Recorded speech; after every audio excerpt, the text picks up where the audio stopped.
Hello friends! Welcome to Joyful Noise. I'm so glad you're here. Yes, I am still at North Castle and we are in the midst of Vacation Bible School. And there's still time for you to join in.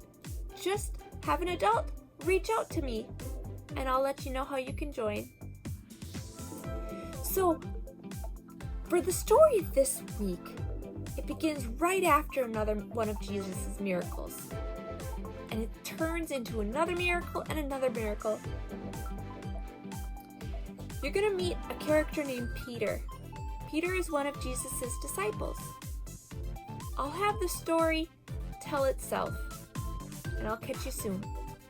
Mark and John all tell about an interesting adventure involving Jesus, his close friends, a boat, and a storm. It all begins at the end of a famous miracle where Jesus fed a large group of people with only 5 loaves of bread and 2 small fish. After everyone had eaten and collected the leftovers, Jesus told his friends to get in a boat and sail to the other side of a big lake.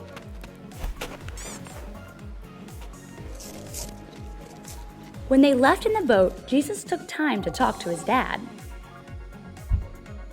We just call that praying.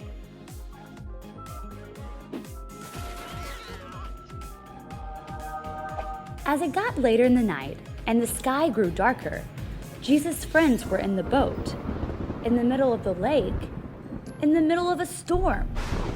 So what did Jesus do next? Jesus didn't need a boat. He didn't need a life preserver. He didn't need a swimsuit. He didn't even need a rain jacket. Jesus just started walking on the water. Jesus walked on top of the lake, in the dark, in the storm, all the way to his friend's boat. His friends thought he was a ghost. Jesus said, "No worries, guys. It's just me, Jesus." So what did his friends do? They were all still very afraid, all except for Peter. He shouted back to Jesus, "Hey, if it's really you, Jesus, can I come out there and walk on the water too?" His friends were shocked. But Jesus said, "Absolutely, come on out here." Peter looked right at Jesus and climbed out of the boat, walking on the water. However, Peter quickly remembered that he was in the middle of the lake, in the middle of a storm, at night. He began to sink and cried out, "Lord, save me!" But Jesus immediately grabbed him.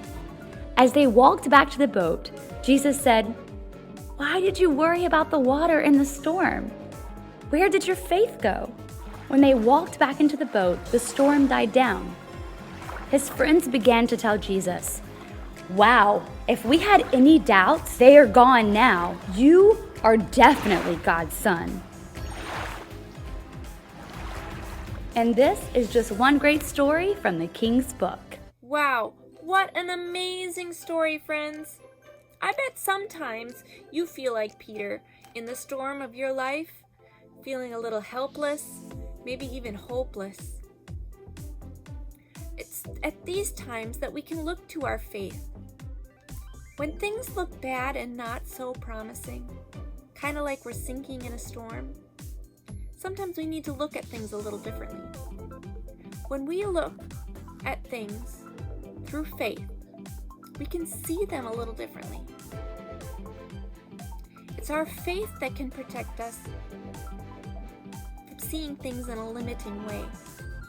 It's faith that gives us what we need to keep moving forward, even when the way is not clear. Oh, could you imagine what it would have been like being one of the disciples with Jesus? Their days must have been filled seeing amazing and awesome things. It may have helped them keep a little bit of strong faith. Sometimes having faith in God is not easy. And even though we don't physically walk around with Jesus, we've probably all had some awesome moments or special memories. And these can help us to know how much God loves us and can keep us in God's strength and power. So, friends, this week I'd like you to have a slight reflection and think about some ways that you can grow and keep your faith, even when you've made a mistake or fall short. I invite you to listen to the words of this song as Mr. Mike sings them. We're going to practice a little prayer exercise called Audio Divina, or divine listening.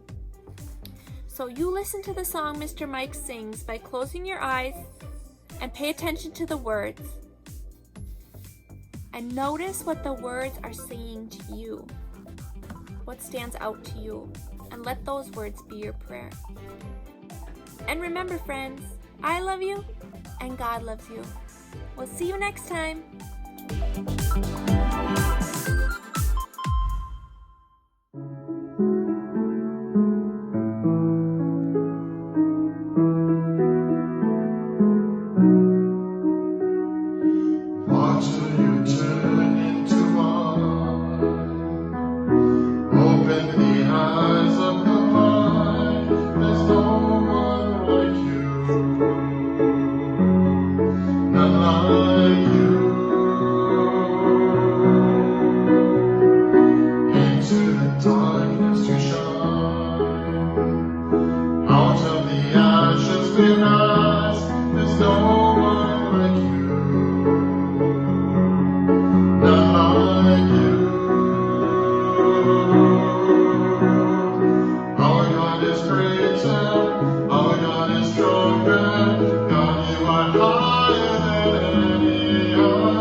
Higher than